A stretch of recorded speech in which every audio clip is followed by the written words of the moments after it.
Welcome to Inside the Skev, and I'm your host, Aaron Masliansky.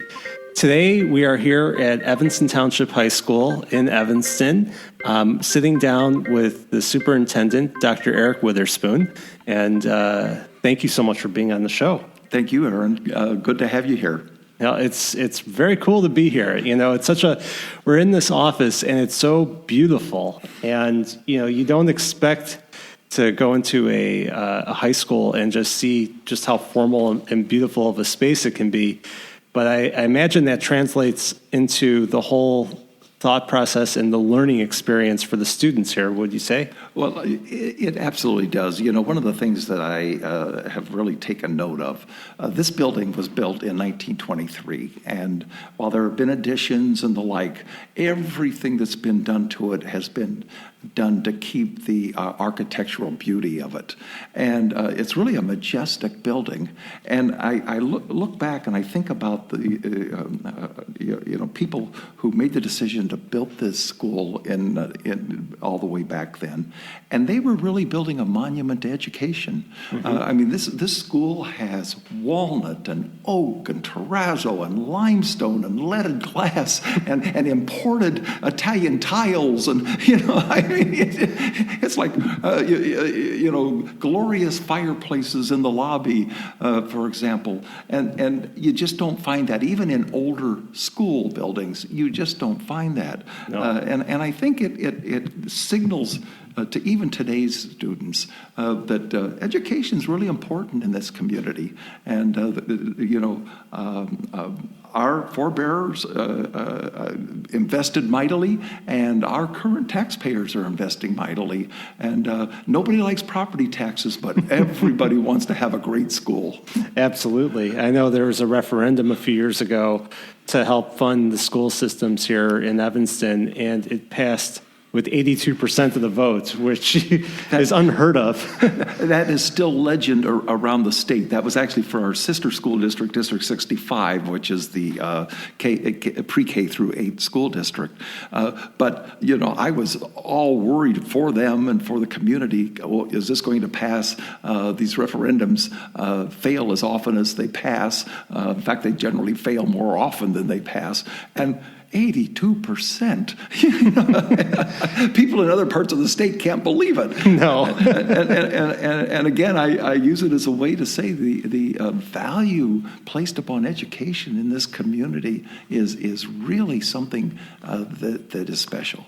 It is. And, we spoke a couple months ago. You always have both the school districts have a realtor breakfast where you talk about the state of the schools, and it really helps educate realtors about what's going on in the school district. So when we're meeting with our clients, we can really speak intelligently about what's going on and what the great options are and offerings of the schools are. And how long has that been going on for? It actually predates me, and I really owe credit to my predecessor and the predecessor at District 65. But I was so fortunate to inherit it and to do it my first year here. And it sounded great. I thought, gee, this is a nice idea. And after hosting it and speaking at that Realtors Breakfast, I just realized more profoundly, we do need to make sure that our realtors have good information. We get packets of materials. Of course, they get to hear each superintendent brag about the school districts. Sure. But the nice thing is there's a lot to brag about. And I always appreciate the fact that so many realtors in our area come to that breakfast. Many come faithfully year after year, and I see folks taking notes, and I see them taking their packets of information, and I realize that they understand the importance that the school districts have in the real estate market. Absolutely. And so I'm thrilled we get to do it, and I'm thrilled that we have realtors who are so interested in and willing to know about the schools. Well, I think it's reflection on the community. It does. We all care about it. And, you've been here for a little while now. What year did you start as superintendent? I came in 2006, so this is my 14th year here. A lot of times I have this feeling like, wow, I'm really a veteran here. And other times I just kind of blink and I think, I still see this community and this school as if it's fresh and exciting every day. I mean, it just never becomes habitual. And you can't say that about all schools and all communities. But this is a very special place. Yeah. And I mean, when or why did you decide to come here? Where did you come from previously? I'd been a superintendent in 4 different school districts in 3 different states. And before this, I was the superintendent in Des Moines, Iowa. I love Des Moines. If anybody listening in is not familiar with it, it actually is a great destination place for a weekend or something. I mean, it's a big arts community and beautiful riverwalk and just wonderful people. So I was the superintendent there, state capital, center somewhat the center of the state, and the largest school district in the state as well, and in fact, like 10 times larger than this school district. Wow! In fact, it was larger than the University of Iowa. We had over 33,000 students, almost 6,000 employees, over 70 schools, and so it was a big deal in Iowa, and it remains a big deal. A wonderful school district, but I got recruited to this position, and it's not a typical trajectory. Normally, superintendents who have gone on to bigger school districts just keep going on to bigger and bigger school districts. Yeah. And when you're in that realm, getting recruited is fairly common. But you learn that you're just not going to try to pick up and leave every place because it was a great place. But when the recruiter said Evanston, I just absolutely lit up. I said, well, tell me more. Send me some information. And the rest is history. But in the world of education, Evanston Township High School really is renowned and really has an extraordinary reputation around the country. So I knew what this community and this school have to offer. There's incredible pride here. Yes, there is. Yeah, and I think that's really cool to be a part of. What do you do? What is the difference between a superintendent and a principal? Just to explain that. Yeah, that's a really good question. So a principal is the chief executive or academic officer of a school. Yeah. And the superintendent is the chief, the CEO, if you will, of the district. Now, normally that's fairly easy to see the difference because there'll be several schools and one superintendent, and each of the schools will have a principal.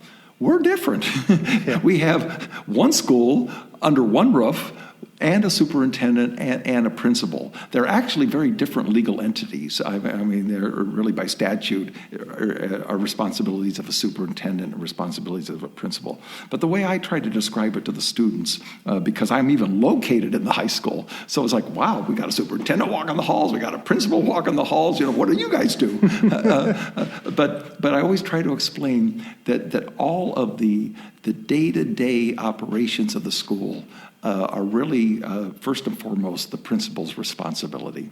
But all of those things that keep the district moving, and that's things like human resources and budgeting and operations and facilities and capital improvements, all of that is really under the umbrella of the superintendent. And so it really works beautifully. I really wondered when I came here, because I had never, as a superintendent, had an office in a school. I was downtown, if you will. Yeah. I was always in the central office. And I thought this might be either confusing or even really difficult. What I've learned, it is the best job in the world because I am located right in the heart of the school.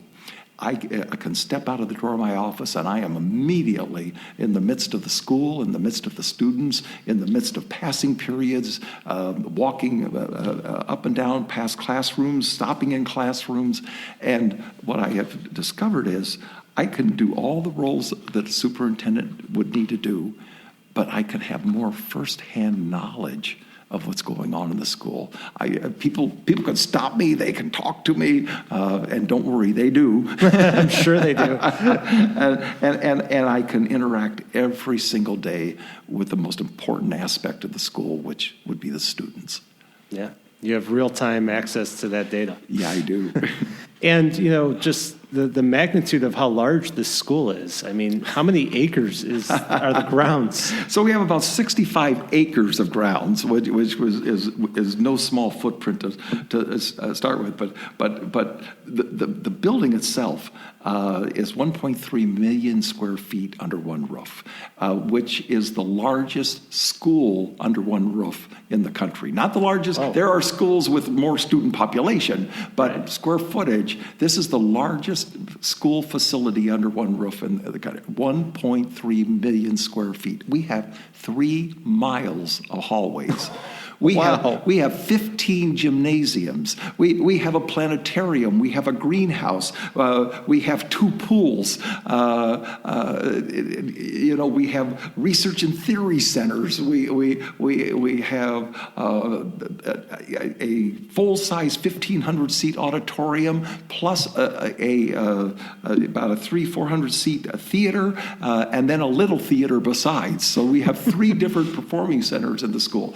Yeah, this is an amazing place. It's a unique place. Oh, it is unique. There's no question about it. Yeah. And when my colleagues come simply to visit, or we also host a lot of other school districts who come to see what we're doing and talk to us about some of the innovative things we're involved in. One of the things that they all have to comment is about just the size of this facility. So we have 3,700 students here. It's like a college. Yes, and a lot of people, when they drive by, people will tell the story. They have out-of-town visitors, and they're showing off Evanston, and they'll drive by, and people say, "Oh, is that Northwestern University?" And they say, "No, that's the high school." Right. I mean, you look at the football fields and everything, and you look at the magnitude of the buildings. Oh, yeah. I didn't mention that we have a field house with indoor tennis courts, indoor track. I mean, no. You could do anything here. Anything. Yeah, it's remarkable. And, you guys are so ingrained with the community. And one cool thing is, you even have these, educational farms that are run by the Talking Farm, who I've had on the show. Yes. So, and that's a unique thing. And you even have classes where you build houses, right? Yeah, all of the above. and so we have outdoor gardens. We raise our own produce. We have planted, and it's a few years old. It's starting to get established. We have our own orchards. We'll soon be harvesting fruit from our orchards. We have our own greenhouse, and we actually produce food year round that we use in our cafeteria. And students really? Yes. And our students, have internships or even classes where they have opportunities to have firsthand involvement in our gardens and in our greenhouse. And true, we do build a house every single year. We created a permanent space out because we do have a lot of acreage out behind the high school, where every year it's called Geometry in Construction. It's both a math course and a construction course. Every end of every year, they complete a house.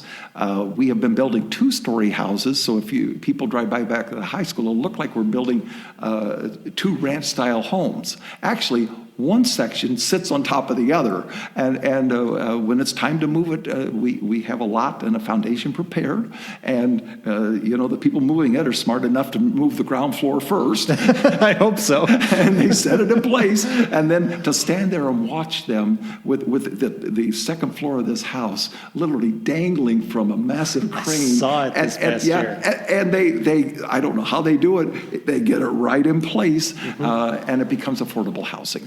And these are beautiful homes. They are 3-bedroom, 2.5-bath homes with hardwood floors and beautiful open concept kitchens. And we have now built 6 affordable housing homes and have a plan to just continue doing that infill in Evanston for as far as we can look into the future. I love that because, sometimes when you're doing a project as a student, you think, okay, it's just conceptual and whatever, and you lose the meaning behind it. Yeah. But here, if you're a student and you're building that, a family's, somebody's going to live there, and you're making a home, and it lasts there for a very long time. Oh, it does. I will say to the students, someday you will drive your children past this home and say, I helped build that house. That's pretty cool. It is very cool. It is. I can relate.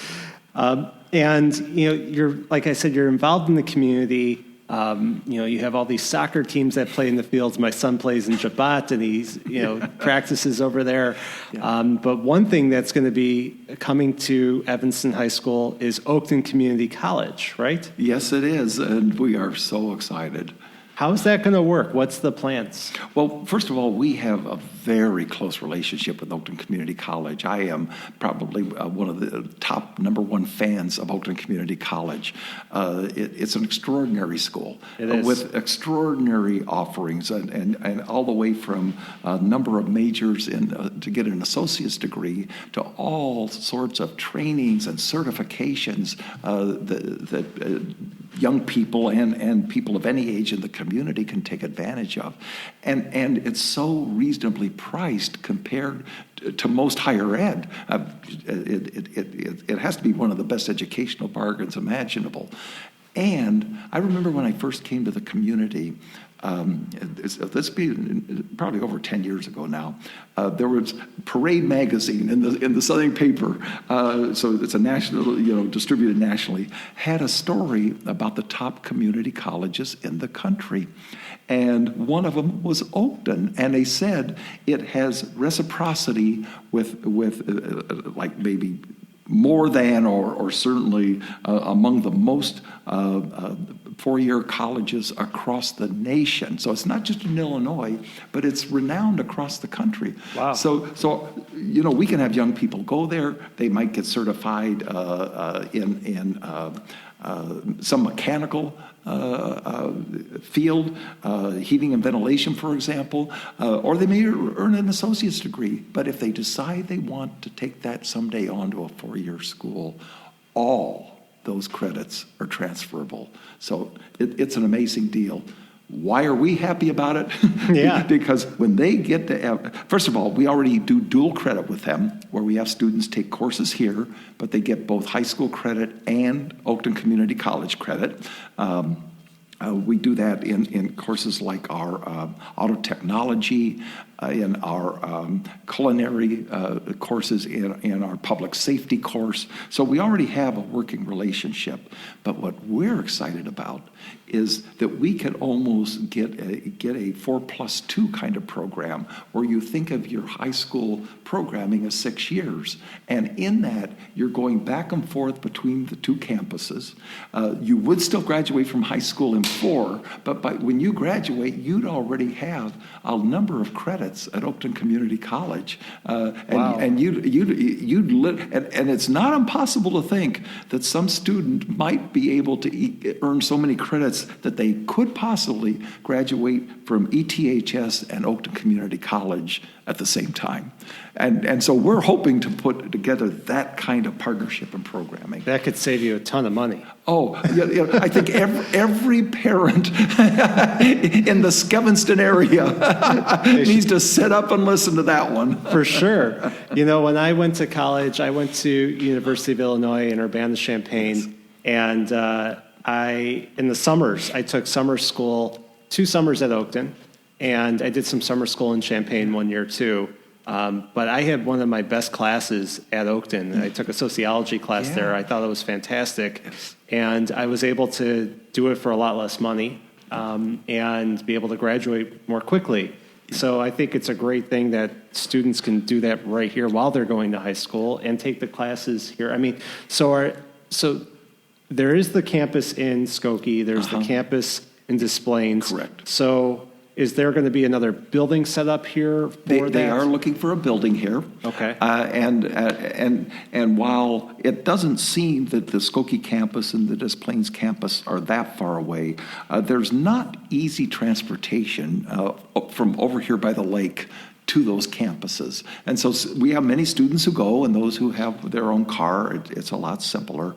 But there's no question for current high school students, it's definitely not easy. But even for our recent graduates, they can spend an hour on a bus getting to the Des Plaines campus.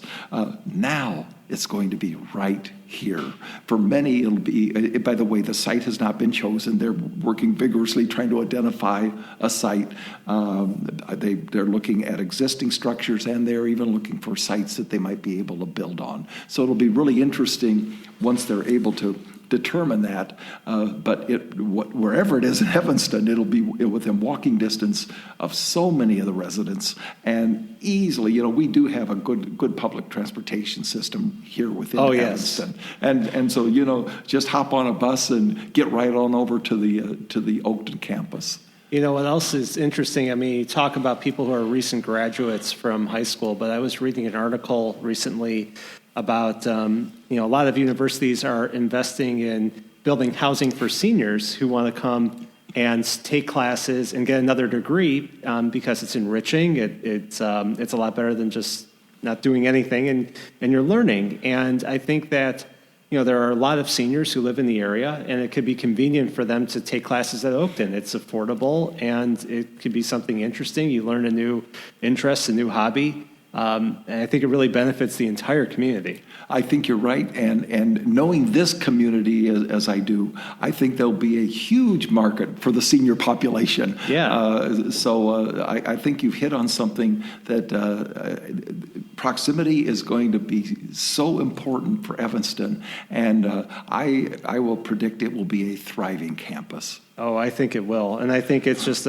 another, selling point to this community. It's just sure. It makes it much easier. Well, and as a homeowner and you in the real estate business, and I'm hoping it drives the market up even more. Yes, please come on in, everyone. But I mean, the school, it serves the Evanston community, this Evanston High School, but it also serves part of Skokie.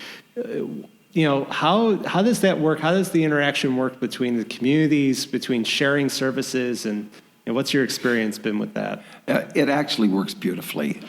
We have a great relationship with the village of Skokie, and I can't, in the time that I've been here, no matter what's come up, I can't think of a single time that there was any friction whatsoever. It was, if we have an issue maybe with traffic or crossings or something like that, Skokie is as responsive as the city of Evanston is.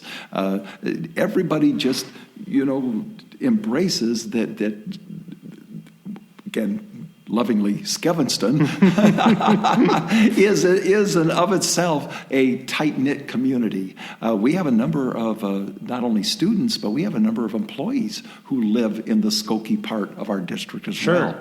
And it just works out beautifully. And as you know, in terms of square miles, it's a quick commute to the high school. Oh, yeah. I like to take walks down or go for a run down by the lake, and it's right here. It's right here. Yeah, it really is. It's very convenient. It's easier to get to than Niles North. I'll tell you that much. I actually think it is. Yeah. But I will tell you, I learned how to drive at first in Niles West, so not here. They have a nice parking lot. I think a lot of people in the area did that for some reason. My mom took me out there. Yeah, plenty of space to do your practicing. Yeah. Exactly. I didn't rough up any cars over here. But, I think that there's so much to do around here, so many things, for people to get involved in. How many clubs are there that students can take advantage of? What types? We have over 100 clubs in the school. So we offer all of the boys and girls athletic programs that are state sanctioned. And then we offer 100 different clubs. And all the way from like there'd be a club in radio and television. There are clubs about social activism, sustainability, for example. Green Team would be another example. We have book clubs. We have knitting club. We have ukulele club. Really? Oh, yes. And our philosophy is this. If students have an interest, if we'll work with them, we don't just leave them hanging out there on their own. But if they can find an adult sponsor, we will sanction the club. And as a result, the clubs change a little bit. I mean, we certainly have one of the newer ones is Dungeons and Dragons, which got going this year. But we've had video game clubs in the past. Video game clubs. Oh, wow. goodness, yes, and they have these competitions, son. and we have these large flat screens up, and teams are challenging one another. And no, it's really something with the video games.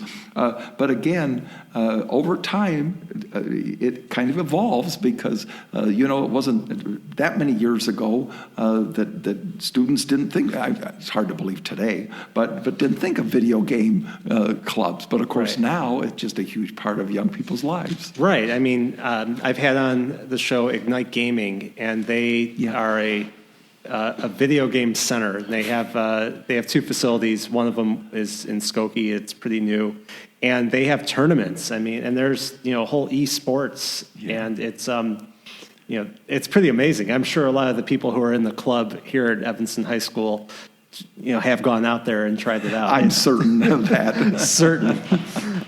But it's cool. I mean, and how many teachers work here, and how many classes do you have?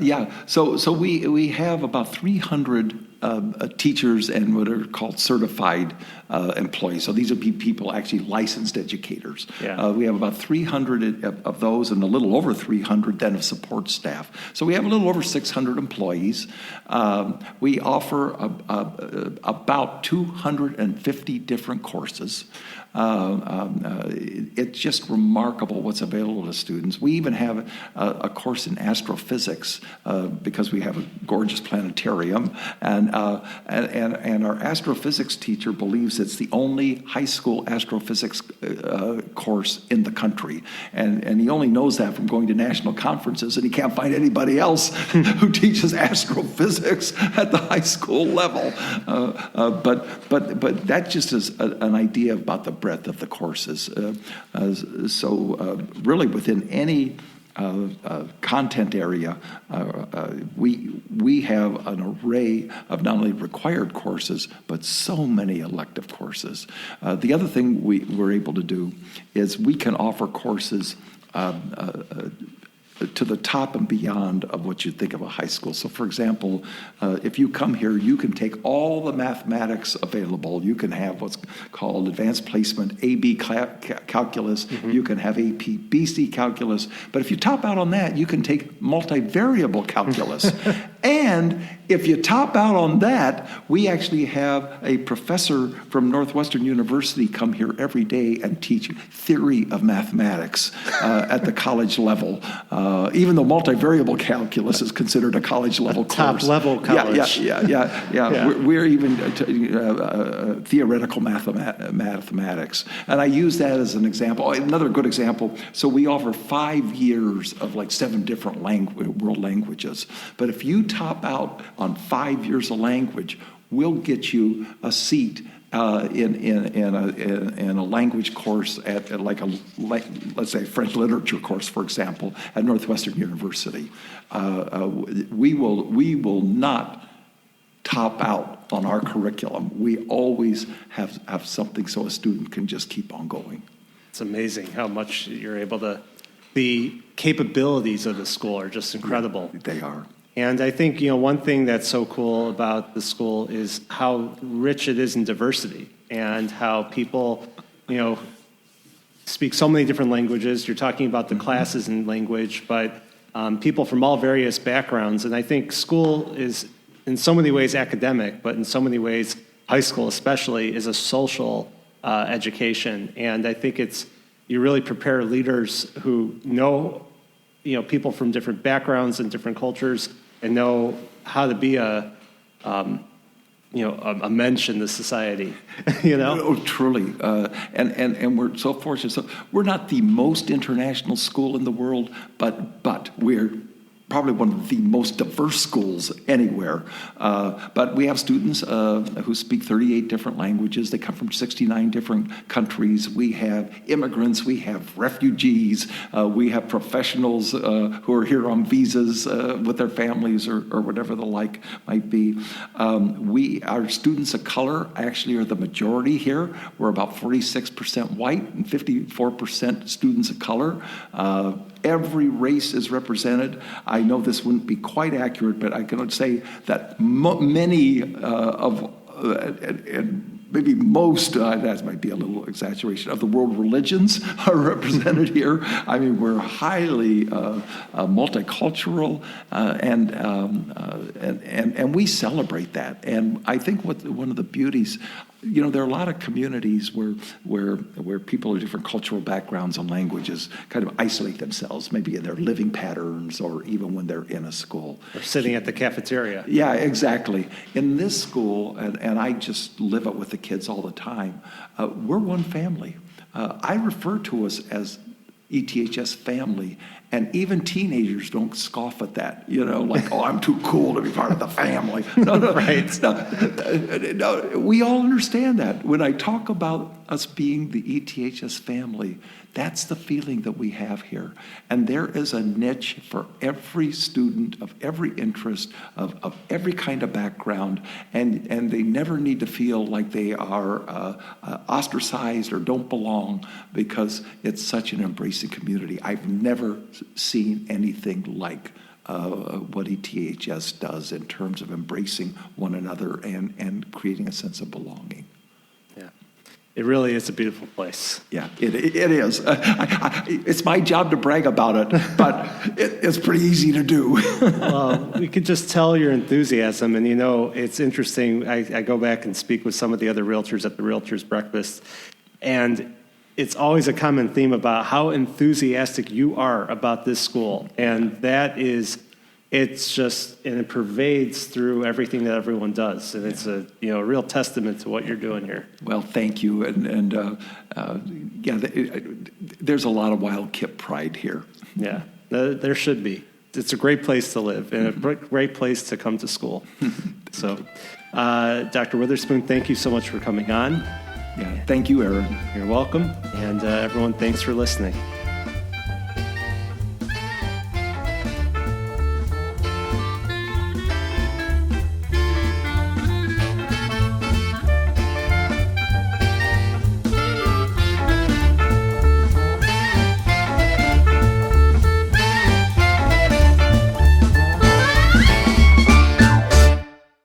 Thanks so much, everyone, for listening to this latest episode of Inside the Skev. Hope you enjoyed it. If you want to know more about the Skev and more about what I do as a real estate agent in the area, go to skevinston.com. They got a lot of great information there about exciting guests that have been on the show, live events that are coming up, and any type of information that you're looking for. And if you have any suggestions or questions for me, feel free to email me at aaron@skevinston.com. Always happy to hear from people. And thanks so much for listening, and please subscribe.